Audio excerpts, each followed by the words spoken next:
Hey guys, welcome back to the Fresh Fiction Podcast. I'm Gwen Reyes. I'm your new best friend, and I am so excited about today's little mini episode that I did where I interviewed a new author to me, and hopefully a new author for a lot of you guys, Debra White Smith. She is the author of First Impressions, which came out back in April, and what I thought was so great about this book is it is a retelling of Pride and Prejudice, and her whole series, she's got a whole entire Jane Austen series that is out and available for you right now, modern retellings of Jane Austen books. So she has First Impressions, and she actually stopped by the podcast to talk to me. I loved this book. I thought it was great, and I also really loved my interview with Debra. So tune in for that. Thank you so much to Bethany House for their generous sponsorship of the podcast. We're so excited that we get to continue to work with them, and we are really excited about you guys joining us on this journey. So make sure you're liking the podcast on Twitter, following us on Instagram, and as well as on Facebook,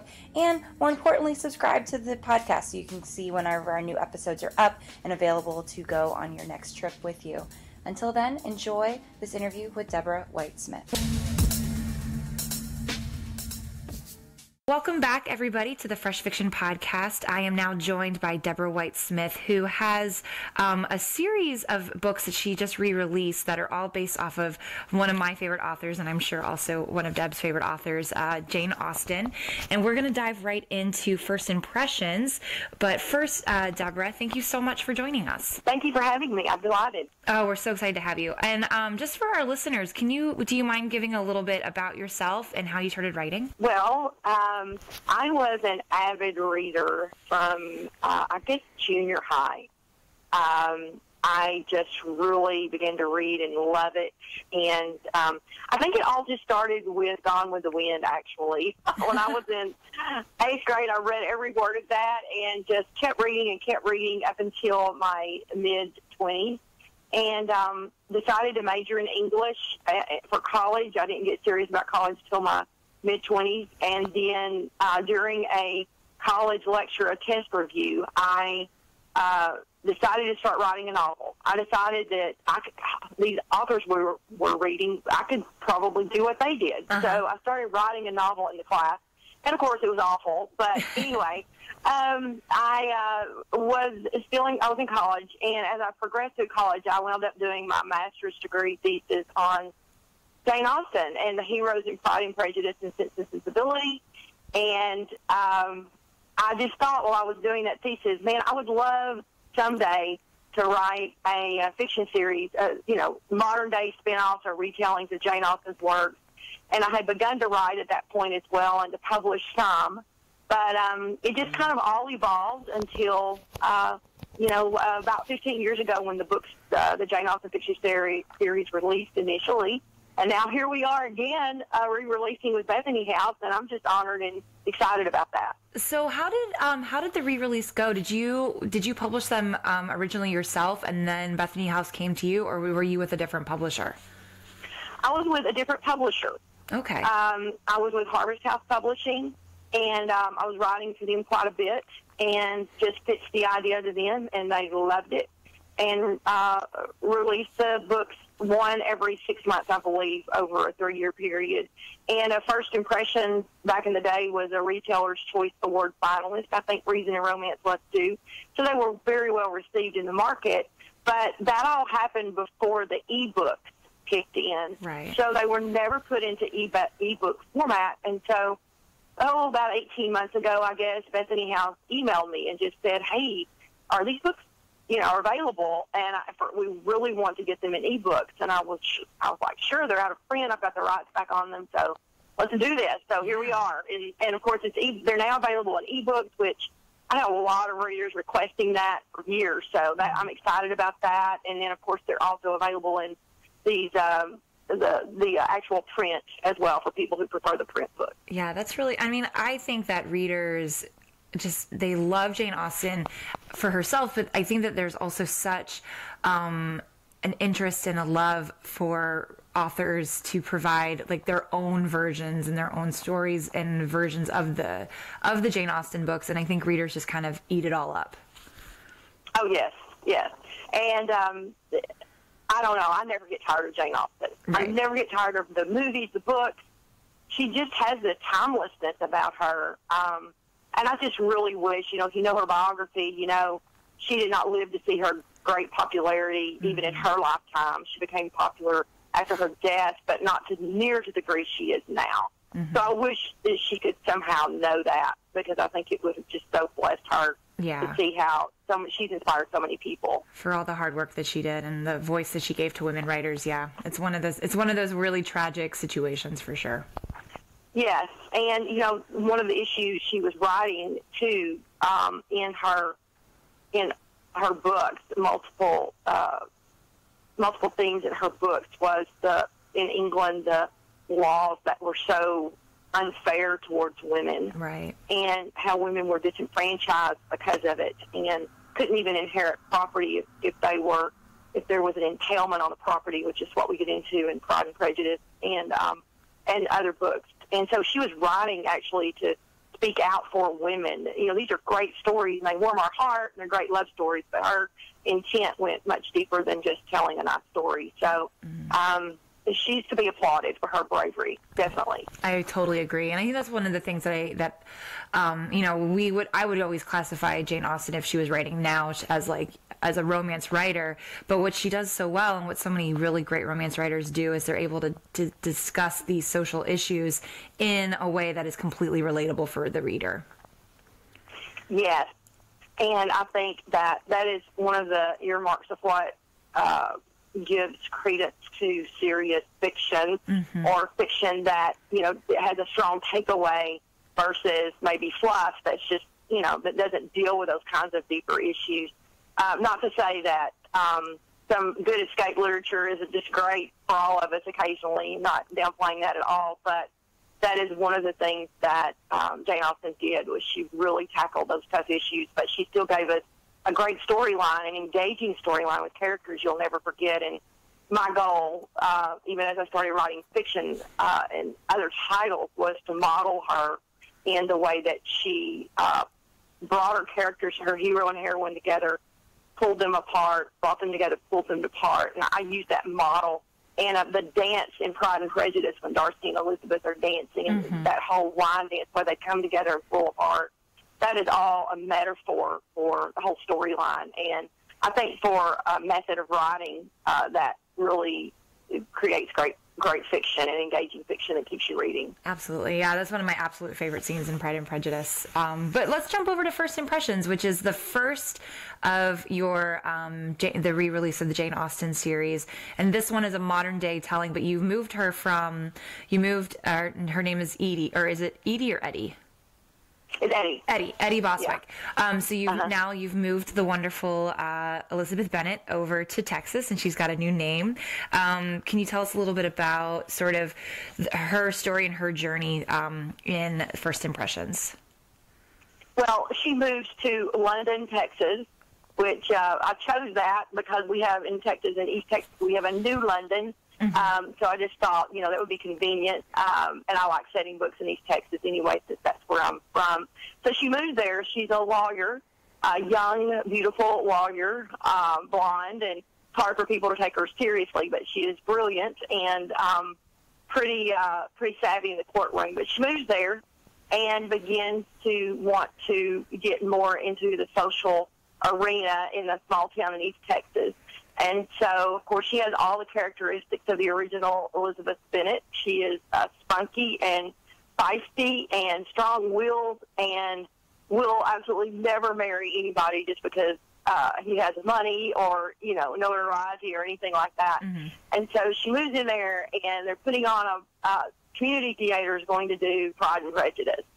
And so the book opens with her sitting there in the parlor of the lady who's going to be directing Pride and Prejudice. And the opening lines of my book are the same as Jane Austen's. It's a truth universally acknowledged that a single man in possession of a good fortune must be in want of a wife. And so they read that. That's the way it opens. But what I did with Pride and Prejudice from there is I viewed this, First Impressions, but I viewed this novel as kind of like you do a musical.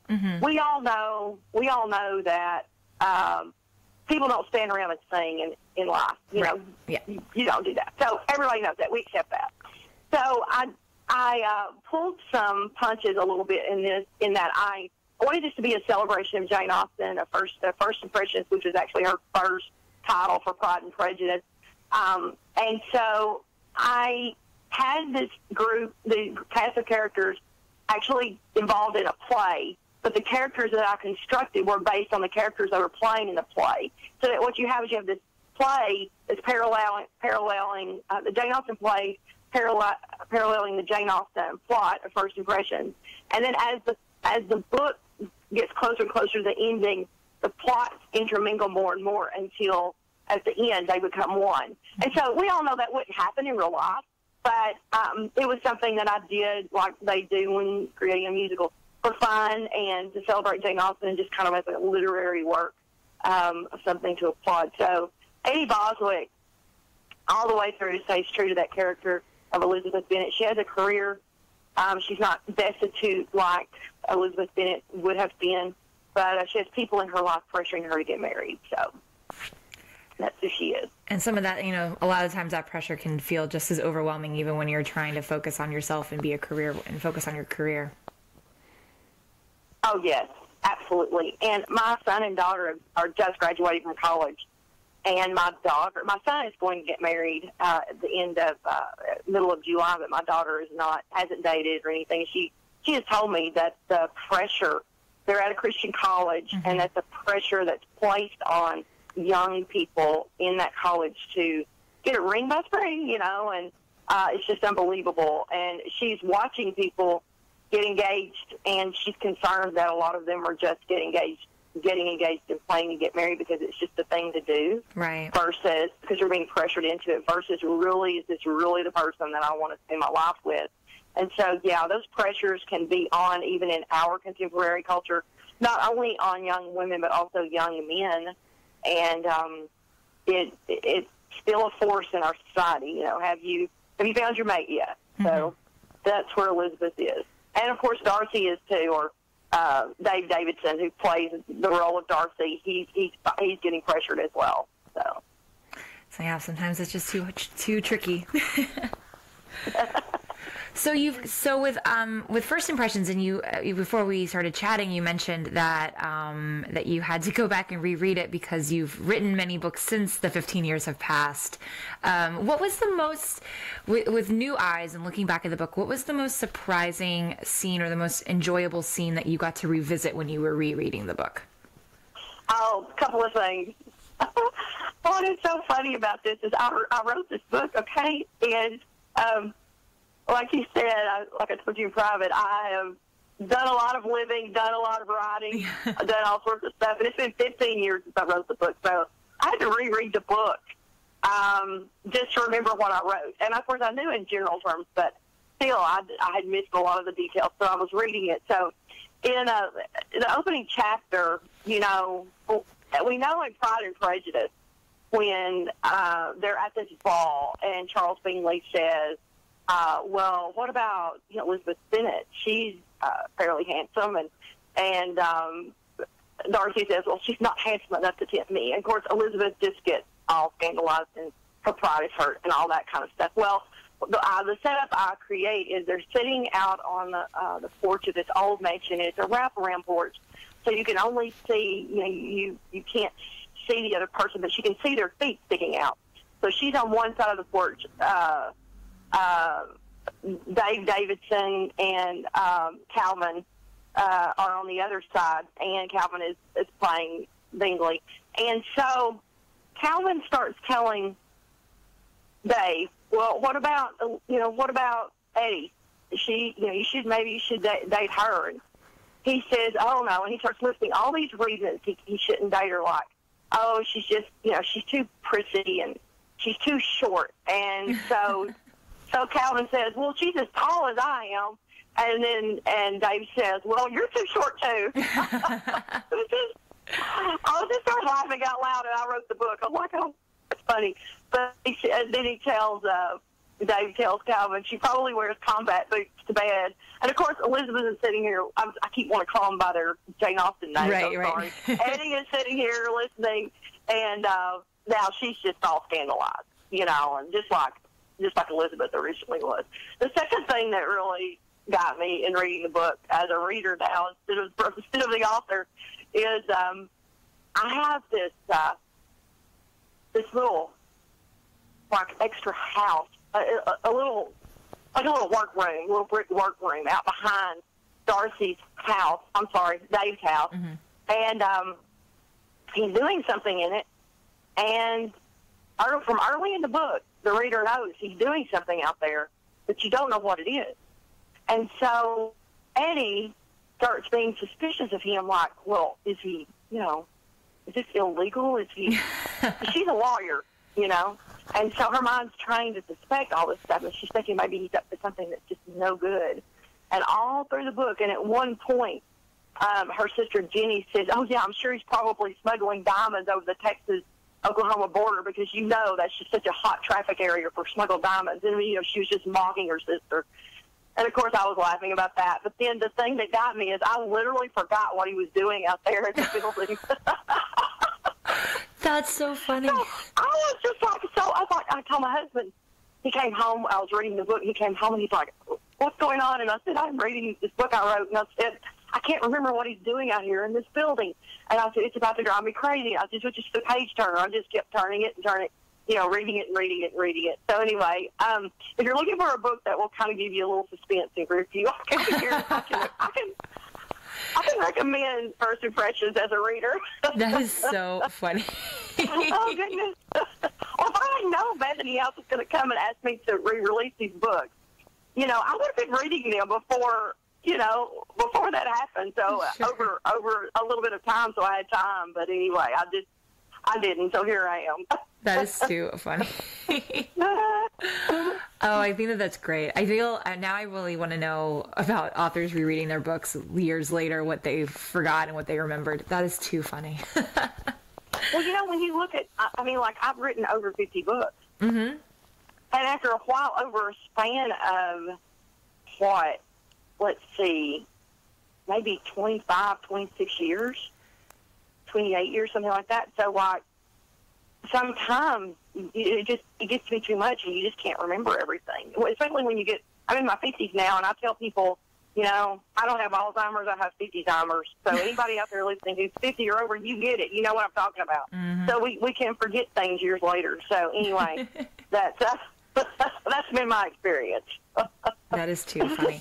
So speaking of what you have been reading, other than your own book, one of the things we like to do on the Fresh Fiction podcast is we like to talk about what we're watching, what we're reading, and what we're listening to. Other than rereading First Impressions, are you reading anything else right now? Well, in my other life, I have multiple irons in the fire. So I actually teach college English. Oh, wow. And so, and I'm actually working on a PhD. Oh, congrats. So, yeah. So I've been reading a lot of PhD required reading, and it's not anything anybody wants to hear about, I promise. But other than that, I really, you know, I continually engage and re-engage in classic literature because of because I teach. And one of the things that I'm engaging with right now is the classic work by George Bernard Shaw, Pygmalion. Mm-hmm. I don't know if you're even familiar with that or not, but they released it as a movie, a black and white movie in, I believe, 1938. But it's the same work, the same play that My Fair Lady is based on, right, and I believe Pretty Woman is based on, and has a lot of deeper social context. So that's where my brain is right now with that. So that's probably not really, probably kind of anticlimactic. It's not really grandiose, but anyway, that's where I am. That's funny, but that's, you know what? It's always great to go back and look at the classics and hang out with your old friends. So that's, you know, I like when you get to go and revisit things that you at different stages in your life.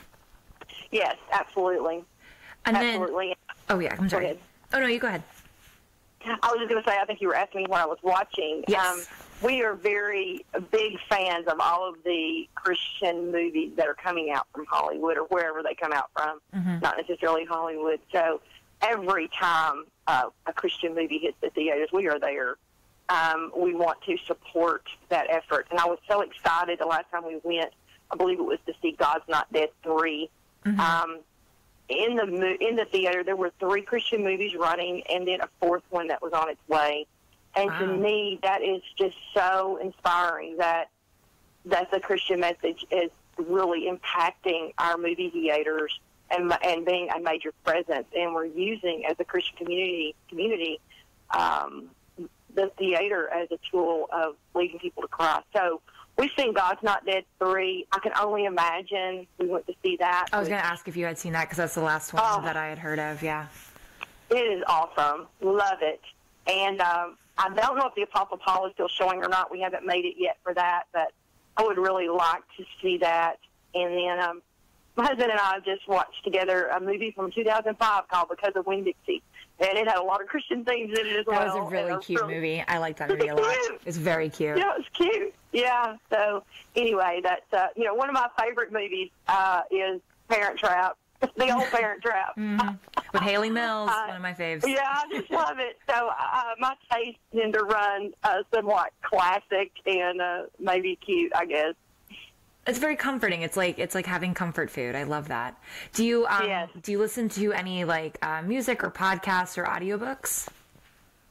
I listen to Christian music all the time, mm-hmm. and one of my favorite genres that I engage with over and over is, I think Chris Tomlin is the one that maybe broke the ice on this, if I'm not mistaken, is the remix of the classic hymns with contemporary music. Oh, wow. I love those. And so I find a lot of joy in listening to those kinds of songs. But I do a lot of listening to that. I really purposefully bathe my mind in things of the Word of God and things that to my heart to sing His praise. Mm-hmm. And so I don't turn off contemporary culture completely. I keep up with the major news and, those kinds of things. But I don't bathe my mind in it because I really want to keep my focus on Christ and where my strength lies. So I listen to if I'm going to listen to music, it's going to be Christian music, and I really, really prefer contemporary Christian music. So I really like Philip Craig and Dean, those kinds of artists, that kind of sound. I really love Big Daddy Weave. From the time I get up in the morning and I hit my bathroom to start getting ready, I have that Christian music playing, and I just try to keep it going in my downtime, if I'm not otherwise engaged. So that's where I'm at. It keeps your heart and your brain in a good place, for sure. Absolutely, because, there's so much bad publicity out. And I believe that the media, I'm not anti-media, don't get me wrong, but I just think so many times there's such a hyper-focus on the bad that's happening in our world that we can miss out. Begin to think that really is the majority of what's going on, when in reality God is really much at work in our world. And there's a lot of good that goes on, and I just want to, fulfill Scripture and whatsoever things are. Yeah, keeping the positivity is good. very... Yes. Yes. That's awesome. It's a very good place to be, I bet, mentally, and it just keeps you in a really nice positive headspace, for sure. How can readers find out more about you and stay in touch with you? I have a website. I have a newly built website. Ooh, fancy. Yes.